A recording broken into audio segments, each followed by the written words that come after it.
Kehidupan yang tidak dikuasai dengan semangat pertobatan adalah kehidupan yang tidak mengembangkan persahabatan dan sebaliknya gemar dengan permusuhan. Jadi dikatakan orang yang bertobat adalah mereka yang menjadi tanah subur. Wah, ini luar biasa. Orang yang mau bertobat mereka adalah orang yang akan menjadi tanah subur di mana benih-benih yang baik akan bertumbuh.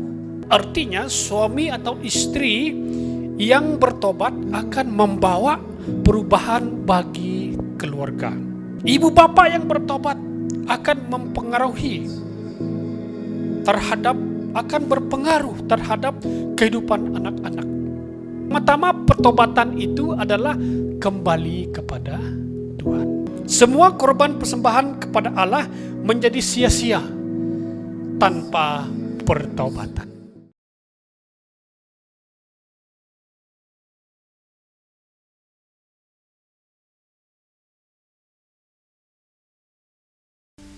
Shalom semua.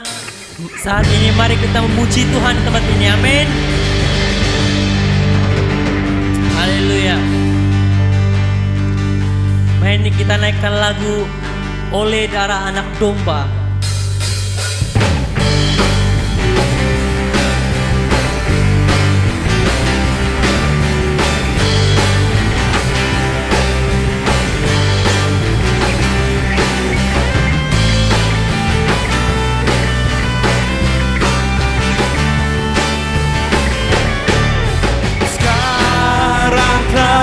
Tiba keselamatan dan kuasa dan pemerintahan Allah kita, kuasanya yang diurapinya, karena telah dilemparkannya para pendakwa kita. Sekarang telah tiba, sekarang telah tiba keselamatan dan kuasa dan pemerintahan Allah kita, kuasanya yang diurapinya, karena telah dilemparkannya para pendakwa kita. Oleh darah anak domba, oleh kesaksian kita, iblis dikalahkan, kuasanya dihancurkan oleh darah anak domba.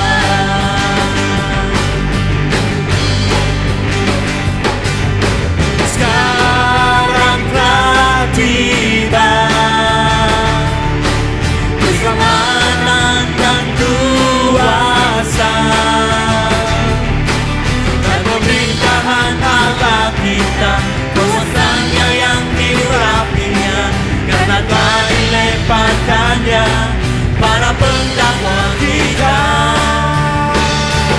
Oleh darah anak domba, oleh kesaksian kita,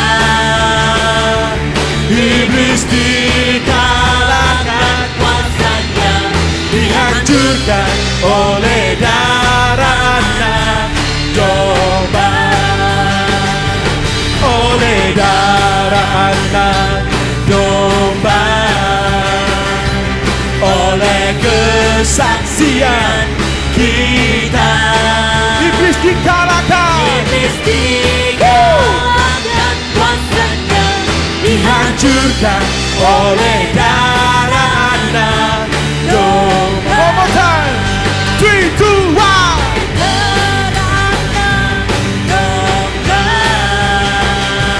Oleh kesaksian kita,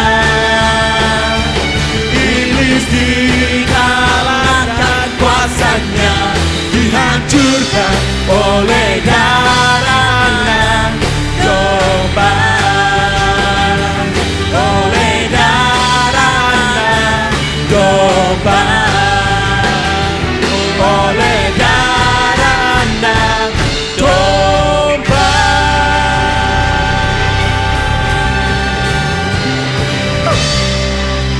Haleluya.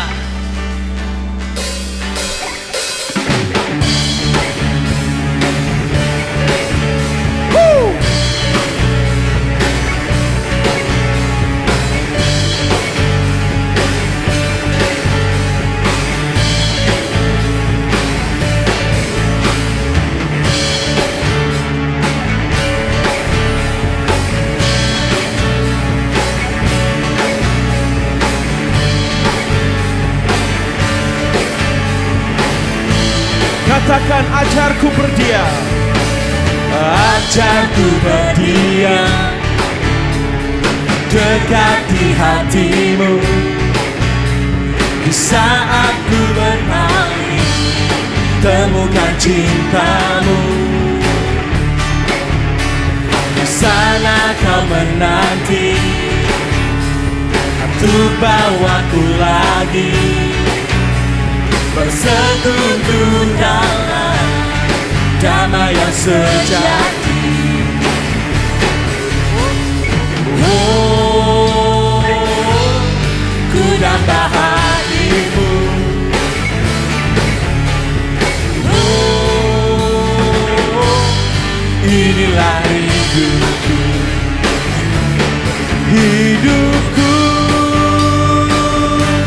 hanyalah untukmu.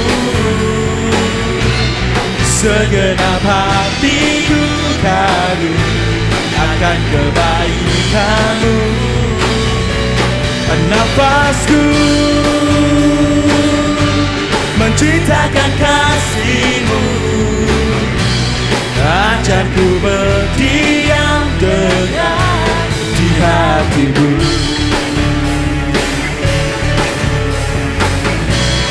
Musik memuji Tuhan.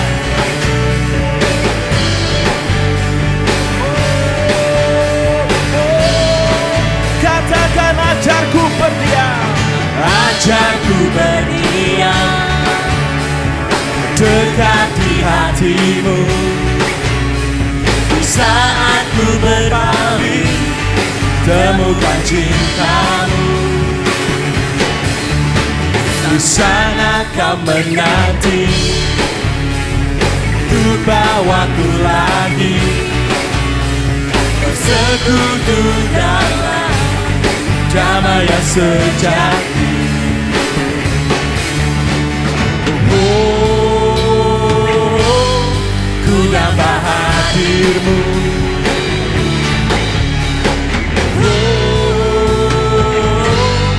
Inilah hidupku. Hidupku hanyalah untukmu.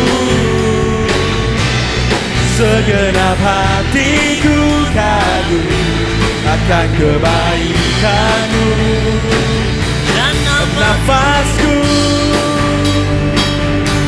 menceritakan kasihmu. Ajarku berdiam dekat di hatimu. Hidupku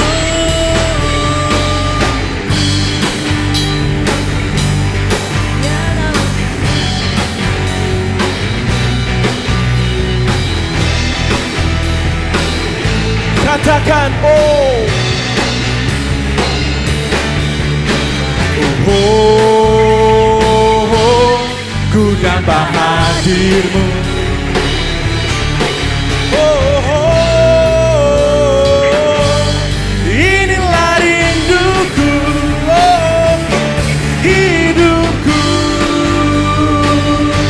hanyalah untukmu. Segenap hatiku kagum akan kebaikanmu. Dan nafasku menceritakan kasihmu. Ajarku berdiam dekat di hatimu. Ajarku berdiam dekat di hatimu. Ajarku berdiam dekat di hatimu.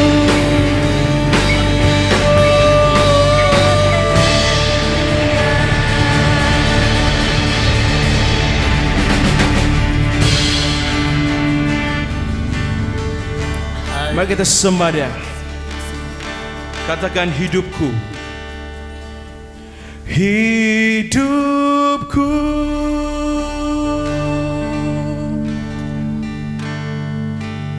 hanyalah untukmu. Segenap hatiku kagum akan kebaikanmu. Dan nafasku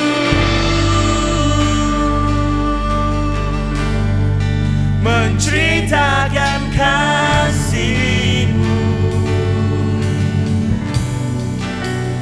Ajarku berdiam dekat di hati.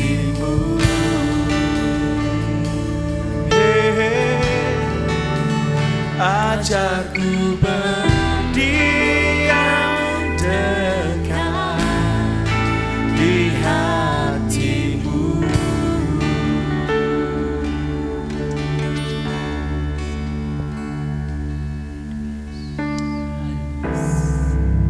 Saat kita masuk dalam ruang penyembahan kita pada pagi hari ini, mari kita naikkan sembah kita kepada Dia.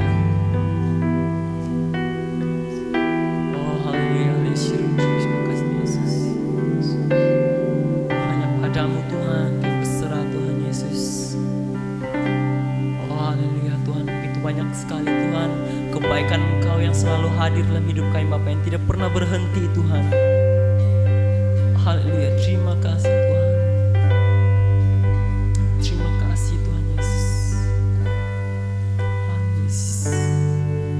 Terima kasih Tuhan untuk kasih setiamu yang ku alami dalam hidupku. Terima kasih Yesus untuk kebaikanmu sepanjang hidupku. Terima kasih. Terima kasih Tuhan untuk kasih setiamu yang ku alami dalam hidupku. Terima kasih Yesus untuk kebaikanmu sepanjang hidupku. Terima kasih Tuhan. Terima kasih Yesusku buat anugerah yang Kau beri. Sebab hari ini Tuhan adakan syukur bagimu. Sekali lagi kita angkat lagu ini bersama-sama dengan sungguh-sungguh. Terima kasih Tuhan untuk kasih setiamu yang ku alami Sangat besar Tuhan dalam mengalir bagi hidupku. setiap hari Engkau Terima kasih Yesus memberikan kehidupan Tuhan. untuk kebaikanmu sepanjang hidupku. Terima kasih Yesusku buat anugerah yang Kau beri. Sebab hari ini Tuhan adakan syukur bagimu. Terima kasih Yesusku buat anugerah yang Kau beri. Sebab hari ini Tuhan adakan syukur bagimu. Sekali lagi, terima kasih Yesusku buat anugerah yang Kau beri. Sebab hari ini Tuhan adakan syukur bagimu. Sebab hari ini Tuhan adakan syukur bagimu. sebab hari ini Tuhan adakan syukur bagiku.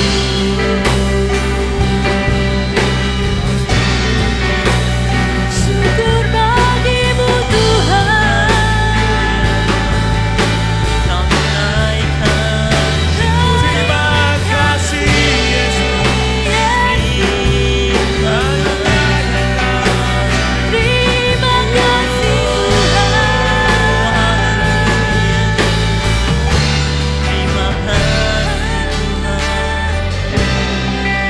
Haleluya. Terima kasih. Haleluya, Yesus. Terima kasih.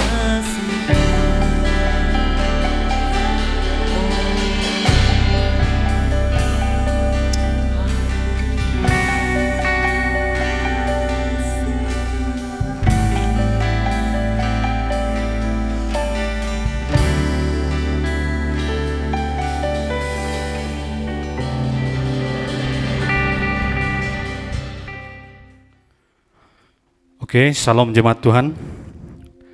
Sukacita kita pada hari ini oleh karena kita masih diberi nafas yang baru sehingga kita dapat hidup hari ini dan bersama-sama pada hari ini yang kita khususkan untuk beribadah kepada Tuhan dan mendengar daripada firman Tuhan.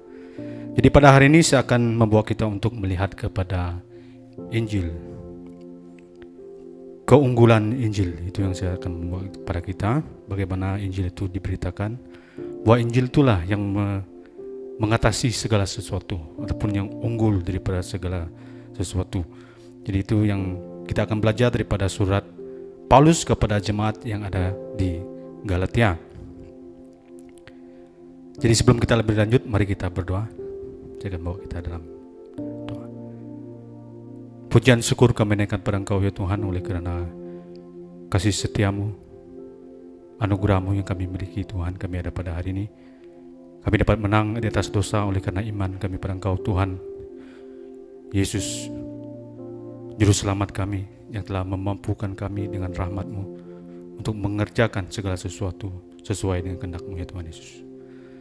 Sebelum kami mendengar daripada firman-Mu Tuhan, berikan hamba-Mu hati yang tenang, berikan hamba-Mu hikmat ya Tuhan, agar hamba-Mu dapat berbicara sesuai dengan kehendak firman-Mu ya Tuhan Yesus Kristus. Beri juga kepada jemaat yang mendengar Tuhan yang ada di rumah, supaya kami memiliki hati untuk lebih berhati-hati untuk mendengar ya Tuhan Yesus Kristus, sebab banyak pengajaran yang di luar yang bertentangan dengan Injil keselamatan yang kami ada dalam Kristus Yesus Tuhan kami. Di dalam nama Tuhan Yesus Kristus kami berdoa. Amin.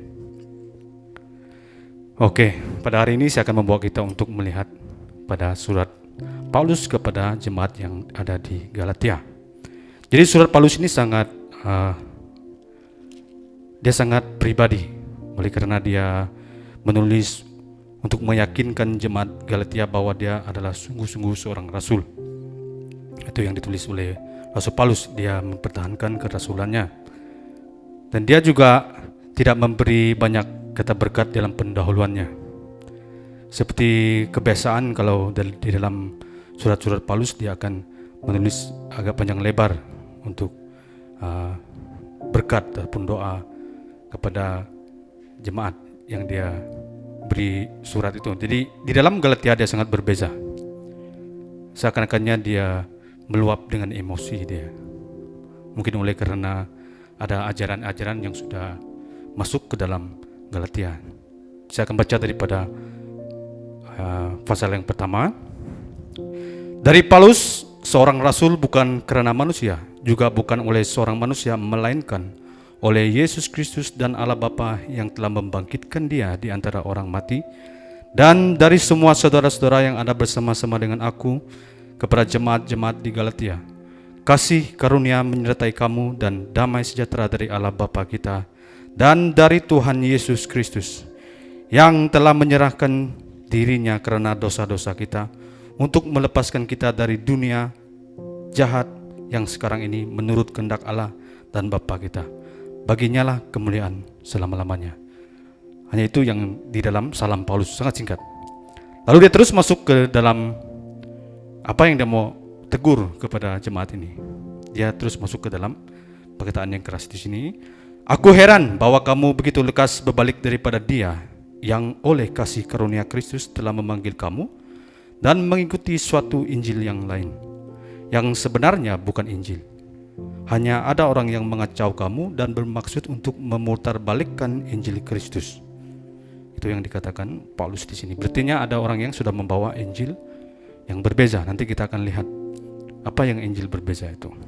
Oke, saya teruskan ayat 8. Tetapi sekalipun kami atau seorang malaikat dari sorga yang memberitakan kepada kamu suatu Injil yang berbeda dengan Injil yang telah kami beritakan kepadamu, terkutuklah dia.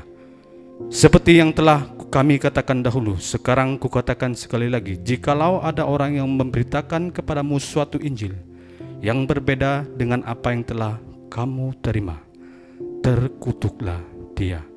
Jadi, bagaimana sekarang? Adakah ku cari kesukaan manusia atau kesukaan Allah? Adakah ku coba berkenan kepada manusia? Sekiranya aku masih mau mencoba berkenan kepada manusia, maka aku bukan hamba Kristus. Itu yang dikatakan oleh Paulus. Jadi bagaimana kita mau tahu Injil yang berbeza ini? Saya akan coba lihat daripada argumen yang Paulus tulis di sini. Di dalam ayat ke-11 itu dia mempertahankan dia punya kerasulan itu, bahwa dia sendiri yang telah bertemu dengan Yesus di saat dia dalam perjalanan untuk mengenai orang Kristen, di dalam perjalanan ke Damsyik, lalu Tuhan menampakkan diri kepada dia. Dia menjadi buta. Oleh karena Kristus, dialah satu-satunya rasul yang bertemu dengan Yesus di dalam kemuliaan. Sebab itu dia menjadi buta. Dan dia tidak menerima Injil itu dari orang lain. Dia bukan daripada murid Yesus. Di saat Yudas sudah mati dan mereka ingin menggantikan Yudas dengan Matias, itu yang dipilih oleh murid-murid. Tetapi Tuhan memilih Paulus untuk menggantikan Yudas. Itu kita lihat di sana. Jadi kita lihat di dalam pasal yang kedua dia mengatakan setelah dia pergi ke Yerusalem, di sanalah dia berjumpa dengan Kefas. Itu dia katakan. Dia berjumpa dengan Kefas sehingga ada pertentangan. Mungkin kita boleh baca di dalam Kisah Para Rasul pasal 15. Kita boleh lihat dalam Kisah Para Rasul pasal 15. Disitulah kita mulai melihat siapakah orang yang membawa Injil yang berbeza ini. Bagaimanakah mereka ini? Itu yang dikatakan. Ini sidang di Yerusalem. Ini sidangnya pertama kali yang kita lihat. Sidang yang ada di Yerusalem. Saya akan baca dari ayat kedua. Tetapi Paulus dan Barnabas dengan keras melawan dan membantah pendapat mereka itu. Akhirnya ditetapkan supaya Paulus dan Barnabas serta beberapa orang lain dari jemaat untuk pergi kepada rasul-rasul dan penatua-penatua di Yerusalem untuk membicarakan soal itu. Itu yang mereka bicarakan. Mereka diantar oleh jemaat sampai keluar kota, lalu berjalan sampai Fenisia dan Samaria, dan di tempat-tempat itu mereka menceritakan tentang pertobatan orang-orang yang tidak mengenal Allah. Hal itu sangat menggembirakan hati saudara-saudara Yesus. Tiba di Yerusalem, mereka disambut oleh jemaat dan oleh rasul-rasul dan penatua-penatua, lalu mereka menceritakan segala sesuatu yang Allah lakukan dengan pengantaran mereka. Ini yang kita coba perhatikan di sini. Inilah yang membawa Injil yang berbeza tadi. Ayat yang kelima. Tetapi beberapa orang dari golongan Farisi yang telah menjadi percaya. Mereka inilah yang telah membawa Injil yang berbeza ini. Tetapi beberapa orang dari golongan Farisi yang telah menjadi percaya datang dan berkata, orang-orang bukan Yahudi harus disunatkan dan diwajibkan untuk menuruti hukum Musa. Itulah Injil yang berbeza. Itu yang Paulus mengatakan di sana tadi.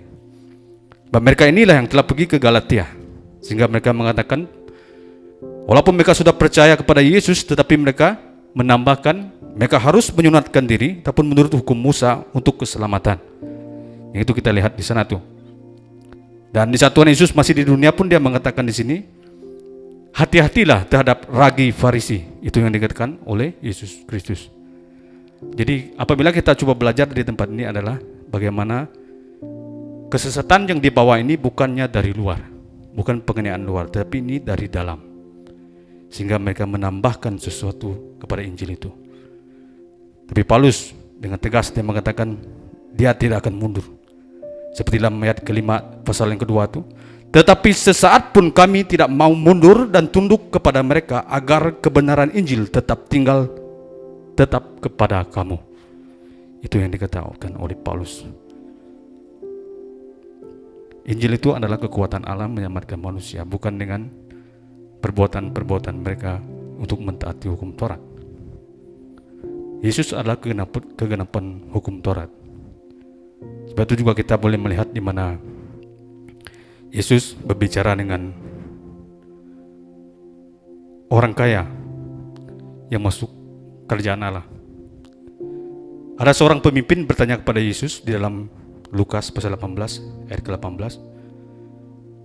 Guru yang baik, apa yang harus kuperbuat untuk memperoleh hidup yang kekal? Itu yang dikatakan oleh orang Farisi ini. Apa yang boleh aku perbuat? Jawab Yesus, mengapa kau katakan aku baik? Tidak seorang pun yang baik selain daripada Allah saja. Engkau mengetahui segala perintah Allah, jangan berzina, jangan membunuh, jangan mencuri, jangan mengucap saksi dusta, hormatilah ayah dan ibumu. Kata orang itu, semua itu telah kulakukan sejak mudaku. Mendengar itu Yesus berkata kepadanya, masih tinggal satu hal lagi yang harus kau lakukan. Juallah segala milikmu dan bagi-bagikan itu kepada orang miskin, maka engkau akan peroleh harta di surga. Kemudian datang kemari dan ikutlah aku. Ketika orang itu mendengar perkataan itu, ia menjadi amat sedih sebab ia sangat kaya. Itu juga kita lihat di sana itu. Dia sudah melakukan segala hukum, tetapi dia juga sudah jatuh di dalam satu dosa, yaitu dosa pembenaran diri.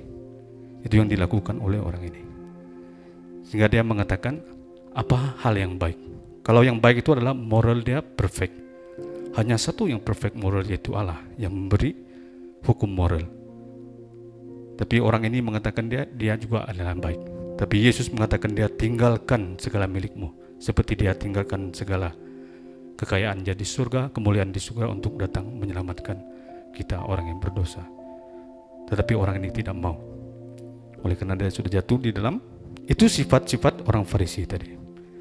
Dan sifat Farisi juga kita boleh lihat di saat dua orang, perumpamaan tentang orang Farisi dengan pemungut cukai. Dan beberapa orang yang menganggap dirinya benar dan memandang rendah semua orang lain. Yesus mengatakan perumpamaan ini. Ada dua orang pergi ke bait Allah untuk berdoa. Yang seorang adalah Farisi dan yang lain pemungut cukai. Orang Farisi itu berdiri dan berdoa dalam hatinya, begini, ya Allah, aku mengucap syukur kepadamu karena aku tidak sama seperti semua orang lain. Bukan perampok, bukan orang lalim, bukan penzina, dan bukan juga seperti pemungut cukai ini. Aku berpuasa 2 kali seminggu, aku memberi 1/10 daripada segala hasilku. Tetapi pemungut cukai itu berdiri jauh-jauh, bahkan tidak berani menadah ke langit, melainkan ia memukul dirinya dan berkata, ya Allah, kasihanilah aku orang yang berdosa ini. Aku berkata kepadamu, orang ini pun pulang ke rumahnya sebagai orang yang dibenarkan Allah, dan orang lain itu tidak. Sebab barang siapa meninggikan diri, ia direndahkan. Barang siapa yang merendahkan diri, ia akan ditinggikan.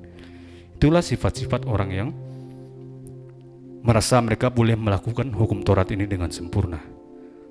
Mereka inilah telah masuk ke dalam jemaat yang ada di Galatia, sehingga ada orang yang mengikut mereka.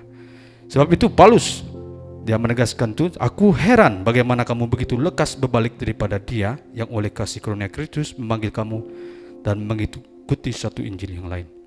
Sebab Injil itu ditambah sudah dengan, dicampur adukkan dengan hukum Taurat sudah. Bukan melakukan hukum Taurat itu salah. Tetapi jikalau kita melakukan hukum Taurat itu lalu kita merasa diri seperti orang Farisi tadi itu yang menjadi salah sudah. Kita mulai merasa kita benar daripada orang lain. Kita mulai merasakan kita lebih baik daripada orang lain. Tapi itu tidak baik. Jadi hal yang kedua saya akan bawa kita merenungkan di sini bagaimana Injil tadi itu. Apa yang dilakukan orang-orang Farisi ini adalah mereka mengatakan bahwa mereka ini harus menyunatkan diri mereka ataupun melakukan hukum Musa untuk mereka menerima keselamatan. Ini juga tentang keselamatan. Berarti mereka coba mencampur adukkan usaha manusia untuk keselamatan. Tapi Paulus mengatakan tidak. Hanya oleh karena Injil itulah orang diselamatkan. Sebab itu juga dia mengatakan di sini di dalam pasal yang ketiga kita boleh baca, hai orang Galatia yang bodoh, siapakah yang telah mempersonakan kamu? Bukankah Yesus Kristus yang telah disalibkan itu telah dilukiskan dengan terang di depanmu? Hanya ini yang hendak ku ketahui daripada kamu. Adakah kamu telah menerima roh karena melakukan hukum Taurat atau karena percaya kepada pemberitaan Injil? Itu yang dikatakan oleh Paulus. Mereka ini dibenarkan hanya oleh karena iman. Itu yang dikatakan oleh Paulus. Itu juga tidak mengatakan hukum Taurat dengan janji. Jikalau kita mau memberitakan Injil itu tanpa kita mengetepikan hukum, bagaimana orang mau mengetahui bahwa mereka itu adalah orang yang berdosa? Itu yang kita lihat di sana. Apabila Paulus mengatakan hukum Taurat itulah yang menggambarkan diri kita orang yang berdosa dan kita memerlukan keselamatan, yaitu yang ada di dalam janji Allah. Itu yang dikatakan oleh Paulus di sana tuh. Sehinggalah tidak ada lagi perhambaan. Dan dia mengambil contoh seperti Abraham. Abraham adalah bapa iman.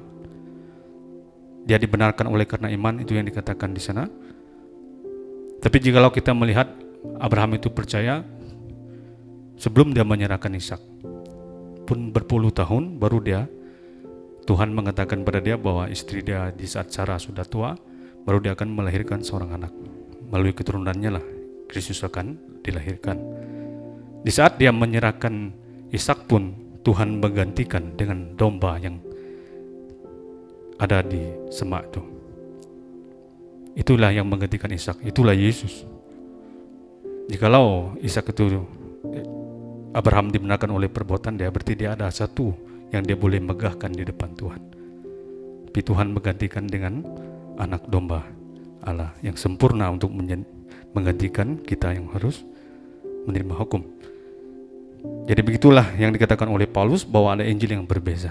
Ada banyak Injil yang berbeza sebenarnya, tapi saya cuma membawa kita untuk melihat kepada pembenaran diri yang dikerjakan oleh beberapa orang Farisi yang ingin menambahkan hukum Taurat dengan Injil. Itu yang dikatakan oleh Paulus di sini. Sebab itulah Paulus dengan tegas dia mengatakan, jikalau ada orang yang memberitakan kepadamu suatu Injil yang berbeza daripada Injil yang telah mereka terima, terkutuklah orang itu. Begitu juga kita pada hari ini. Di apa yang saya mau kita renungkan pada hari ini, kita tidak boleh menerima semua berita itu begitu saja. Kita kena melihat bahwa Injil itulah yang paling unggul di antara segala berita yang kita boleh terima. Tanpa Injil manusia itu tidak dapat dibenarkan. Tanpa Injil tidak ada jalan kita akan kembali berdamai dengan Allah. Tanpa penumpahan darah Kristus di atas kayu salib tidak ada pengampunan dosa. Hanya melalui Yesus Kristus kita dibenarkan dan percaya pada Yesus Kristus. Itu yang kita boleh lihat. Jadi bagaimana orang yang percaya pada Yesus itu, hidup mereka itu dipimpin oleh Roh. Itu yang dikatakan oleh Paulus. Jadi apabila orang yang percaya itu lalu mereka dipimpin oleh Roh, lalu Roh itulah membuahkan buah Roh, ialah kasih, sukacita, damai sejahtera, kesabaran, kemurahan, kebaikan, kesetiaan, kelemah lembutan, dan penguasaan diri. Oleh itulah buah-buah Roh yang lahir di dalam diri orang yang percaya itu. Itu yang kita boleh lihat di sana. Bukan oleh diri dia sendiri, tapi oleh Roh. Mereka menerima Roh Kudus itu, sehingga Roh Kudus itulah yang membuahkan hasil dalam diri mereka, sehingga mereka dapat menghasilkan buah-buah. Sama seperti Kristus mengatakan, akulah pokok anggur dan kamulah ranting-rantingnya. Barang siapa tinggal dalam aku dan aku di dalam dia, ia berbuah banyak. Sebab di luar aku, kamu tidak dapat berbuat apa-apa. Di luar Kristus, kita tidak akan dapat berbuat apa-apa. Semua agama dalam dunia ini sudah jatuh di mana mereka mau membenarkan diri di depan Tuhan. Tapi keunikan dalam Kristen, Allah yang mencari manusia, Allah yang menebus manusia, Allah yang membenarkan manusia melalui anak Dia yang tunggal, itu Kristus Yesus sebagai juru selamat kita. Jadi jikalau kita sudah benar-benar mengerti tentang Injil ini, maka kita tidak akan mempeduli segala sesuatu sudah. Baik maut sekalipun, kita tahu di mana tempat kita ada. Bagaimanapun zaman ini berubah, kebenaran Injil ini tetap relevan dari dahulu, sekarang, sampai untuk selama-lamanya. Bab di dalam inilah harapan kita. Inilah satu-satunya harapan kita. Di luar Injil tidak ada harapan. Itu juga kita boleh lihat di sana. Jadi sebagai orang Kristen, mari kita tetap berpegang teguh kepada kepercayaan iman kita kepada Injil. Dimanapun kita berada, tetap pegang kebenaran Injil itu, bahwa di dalam Injil itulah keselamatan manusia, bukan oleh kekuatan kita, tetapi oleh karena kekuatan Allah yang membantu kita untuk melakukan hal-hal yang benar di depan Tuhan. Itu yang kita perlu perhatikan dalam kehidupan kita, supaya kita jangan seperti yang Tuhan Yesus katakan, hati-hatilah terhadap ragi orang Farisi, supaya kita jangan memegahkan diri, sebab tidak ada satupun yang kita dapat megahkan di depan Tuhan selain di dalam anugerah. Sebab itulah kita harus bersyukur dan melakukan segala kehendak Tuhan, oleh karena Tuhan yang telah memberi janji Dia dalam Kristus Yesus sebagai ganti dosa kita. Jadi itulah keunggulan Injil. Injil itu mengatasi segala sesuatu, dan dia boleh meruntuhkan keegoan kemanusiaan kita untuk menyelamatkan diri. Itulah Injil. Haleluya. Jadi kiranya Tuhan Yesus Kristus memberkati. Tetap berpegang kepada janji Tuhan, tetap melihat kepada firman Tuhan. Jangan hanya terima semua berita itu dengan begitu saja, tapi harus diuji dengan kebenaran firman Tuhan. Seperti yang Paulus katakan di sini, ada Injil yang berbeza. Kita harus hati-hati. Termasuk saya. Jemaat tidak boleh percaya semuanya apa yang saya katakan, tapi harus berpikir di rumah, bertanya pada diri sendiri, mulai menggali di firman Tuhan, apakah benar, supaya kita betul-betul mengenal apa itu Injil, siapakah Allah, sehingga kita mengenal Allah itu adalah Allah yang kudus, dan kita orang yang berdosa tidak mampu menyelamatkan diri, dan kita hanya memerlukan Dia yang untuk menyelamatkan kita. Haleluya. Itulah Injil yang dikatakan oleh Paulus di sini. Ada banyak sebenarnya Injil-Injil yang berbeza, tapi itu saja yang saya boleh bawa kita untuk renungan pada hari ini. Jadi mari kita berdoa. Pujian syukur kami naikkan kepada Engkau ya Tuhan, oleh karena kami telah sampai ke penghujung ibadah kami pada hari ini Tuhan Yesus Kristus. Kiranya Roh Kudus mulai akan memberi kami pencerahan yang lebih lagi Tuhan, agar kami berhati-hati untuk menerima segala berita yang kami terima itu Tuhan. Biarlah kami terikat di dalam kebenaran firman-Mu Tuhan. Biarlah segala sesuatu termasuk keputusan kami, iman kami yang bersumber daripada kebenaran firman-Mu. Haleluya Tuhan Yesus Kristus. Beri kami hati yang haus ya Tuhan untuk mengenal Engkau melalui firman-Mu Tuhan, agar kami dapat mengenal Engkau adalah Tuhan, Juru Selamat kami. Engkaulah Injil yang benar yang kami percaya Tuhan Yesus Kristus. Di dalam nama Tuhan Yesus Kristus, berkati juga jemaat yang mendengar Tuhan, beri mereka perlindungan agar mereka dapat terlindung daripada Injil-Injil yang berbeza dari luar sana Tuhan Yesus Kristus. Di dalam nama Tuhan Yesus Kristus kami berdoa. Haleluya. Amin. Terima kasih kepada kita semua yang telah setia, tetap setia bersama dengan kita dalam memuji Tuhan, menyembah Tuhan pada pagi ini. Dan juga pada saat ini kita akan masuk kepada persembahan ataupun memberikan keuangan kita kepada Tuhan. Dalam bagian ini saya akan membawakan kita melihat kehidupan jemaat yang mula-mula. Okay. Seperti mana yang kita tahu setelah Yesus naik ke surga, dan sebelum itu dia menjanjikan penolong, yaitu Roh Kudus kepada murid-muridnya dalam membantu mereka dalam melayani. Dan para jemaat ini, para murid-murid ini sudah balik ke tempat mereka masing-masing, dan dikatakan dalam Kisah Para Rasul pasal 2 ayat 42. Di situ kita melihat keadaan mereka pada waktu itu. Kayak jemaat yang pertama pada waktu ini dikatakan mereka berpegang teguh pada pengejaran para rasul dan pada persaudaraan, pembahagian roti dan berdoa. Jadi mereka di situ bersekutu, berhimpun bersama-sama dan mengadakan perjamuan. Perjamuan dan disertai dengan doa. Dan dalam ayat 43, rasa takut memenuhi setiap hati dan banyak keajaiban serta tanda dilakukan melalui rasul-rasul ini. Jadi ketika itu semua orang beriman tetap bersatu dan berkongsi segala yang ada pada mereka. serta menjual harta benda mereka lalu membagikannya ke antara mereka menurut keperluan masing-masing.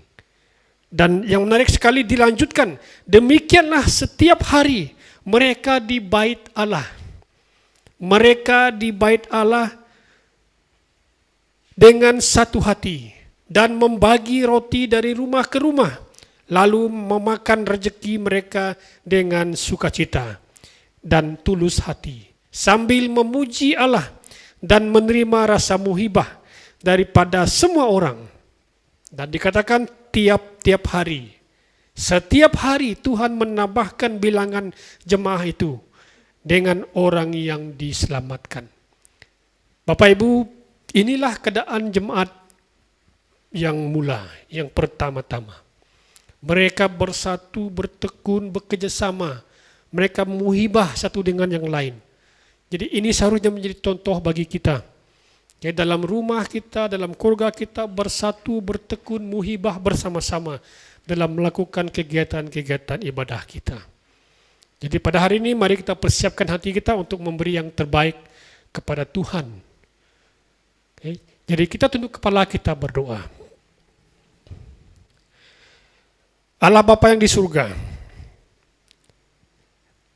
sebentar lagi kami akan memberikan persembahan dalam bentuk keuangan. Kami ingin memberikan yang terbaik kepada Tuhan. Karena kami tahu persembahan yang terbaik yang telah Yesus berikan, yaitu dirinya sendiri bagi kami. Layaklah kami Tuhan, sebagai orang percaya, memberikan yang terbaik kepada Tuhan. Tidak hanya dalam bentuk keuangan kami, tapi dalam bentuk doa kami, dalam bentuk hubungan kami dengan Tuhan, dalam bentuk masa yang kami berikan kepada orang-orang lain. Tuhan, aku berdoa memberkati setiap jemaat Tuhan yang memberi pada hari ini. Aku berdoa memberkati tangan-tangan yang akan memberikan persembahan keuangan. Baik persembahan persepuluhan mereka berikan. Kami percaya janji Allah itu tetap ada dan akan digenapi atas hidup mereka. Dan setiap tangan-tangan yang memberi hari ini, kau berkati Tuhan melimpah-limpah. Dengan berkat kesehatan, dengan berkat perlindungan, dengan berkat pertolongan demi pertolongan terjadi dalam hidup mereka. Haleluya Tuhan. Berkati masa depan mereka, berkati pekerjaan mereka Tuhan Yesus. Sehingga mereka disebut orang-orang yang berbahagia oleh karena kesetiaan mereka kepada Tuhan. Terima kasih. Di dalam nama Tuhan Yesus kami sudah berdoa. Amin. Amin. Haleluya. Haleluya. Sebentar kita akan balik ke tempat kita masing-masing, kita akan melakukan tugasan kita, baik yang akan bersekolah, baik yang akan bekerja, baik yang akan traveling ke tempat lain. Kita berdoa Tuhan menyertai kita. Dan pada masa ini kita juga doakan proses vaksinasi yang sedang berlangsung di negara kita. Kita terus berdoa agar proses ini berjalan dengan lancar. Baik ke tempat-tempat yang jauh seperti ke tempat pedalaman. Kita berdoa agar perjalanan baik, cuaca baik sehingga vaksinasi yang dibawa tepat pada waktunya. Kita berdoa menyerahkan anak-anak kita yang akan bersekolah. Barangkali ada tempat-tempat yang belum dibenarkan untuk membuka sekolah, tapi yang akan bersekolah kita doakan supaya mereka juga dapat menyesuaikan diri mereka dengan norma-norma yang baru. Untuk tahun ini merupakan kali yang pertama anak kita akan masuk sekolah. Kita doakan bersama-sama agar mereka juga dapat menikmati sesi-sesi yang indah dalam persekolahan mereka. Haleluya. Kita tunduk kepala, kita berdoa. Segala puji syukur kami naikkan kepadamu Tuhan. Karena Engkau adalah Allah yang telah datang ke dunia ini. Terima kasih karena Yesus mati bagi kami. Kami bersyukur Tuhan buat pengorbananmu yang besar dan indah bagi setiap kami. Dan hari ini Tuhan aku ingin berdoa menyerahkan jemaat Tuhan yang ada di BM Central City. Agar Tuhan terus melindungi, menyertai mereka sepanjang hari. Keluar masuk mereka dari rumah, mereka dijaga, dipelihara. Haleluya Tuhan, karena kami tahu Engkau adalah sahabat kami yang baik. Engkau adalah gembala kami Tuhan, yang akan memelihara kehidupan kami sepanjang tahun ini. Kiranya Tuhan gembala itu, Yesus Kristus itu, yang menyertai setiap jemaatmu. BM Central City ini. Keluar masuk mereka dijaga, dipelihara. Baik anak kecil mereka Tuhan, baik yang akan bersekolah, baik yang akan bekerja, Tuhan sertai mereka. Haleluya. Terima kasih Yesus, terima kasih Bapa. Saudara-saudari, sebelum kita berangkat ke tempat kita masing-masing, firman Tuhan berkata, bersukacitalah senantiasa, berdoalah sepanjang masa, bersyukurlah dalam segala keadaan, karena inilah yang dikehendaki Allah daripadamu dalam Kristus Yesus. Janganlah padamkan kemarakan api Roh Kudus. Janganlah hinakan nubuat. Ujilah setiap perkara. Berpegang teguh pada yang baik. Jauhilah segala bentuk kejahatan. Semoga Allah damai sejahtera menyucikanmu dengan sempurna dan memelihara jiwa, roh, dan jasadmu agar tidak ada cacat celah ketika Tuhan kita Yesus Kristus datang kembali. Dia yang memanggil kamu itu setia dan akan melakukannya. Haleluya, haleluya. Jemaat yang saya kasih, mari kita sambut berkat daripada Tuhan kita. Kiranya Tuhan memberkati kamu dan melindungi kamu. Kiranya Tuhan menyinari kamu dengan wajah-Nya dan memberi kamu kasih karunia. Kiranya Tuhan menghadapkan wajah-Nya kepada kamu dan memberi kamu kedamaian. Kita sambut berkat ini di dalam satu nama yang besar, itu nama Tuhan Yesus Kristus, nama di atas segala nama. Semua kita yang percaya katakan amin, amin dan amin. Tuhan memberkati kita. Haleluya.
kasih tulus memberi warna.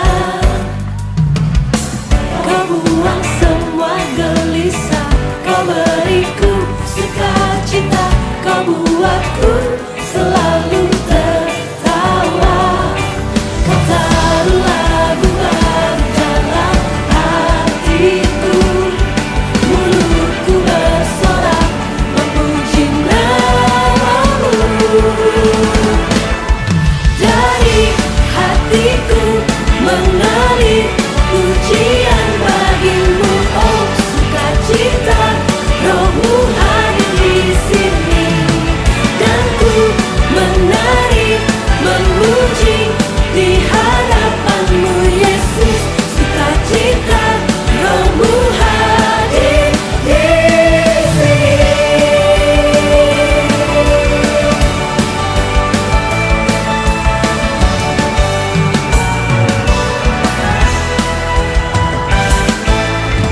Karyamu mempesonaku, kau angkatku dari kelam, kasih tulus memberi warna. Kau buang semua semua gelisah.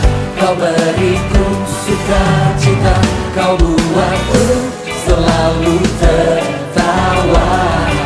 Kau taruh lagu baru dalam hatiku, mulutku bersorak memuji namamu. Here we go. Dari hatiku mengalir pujian bagimu, oh, sukacita rohmu hadir di sini. Dan ku menari memuji di hadapanmu Yesus, sukacita rohmu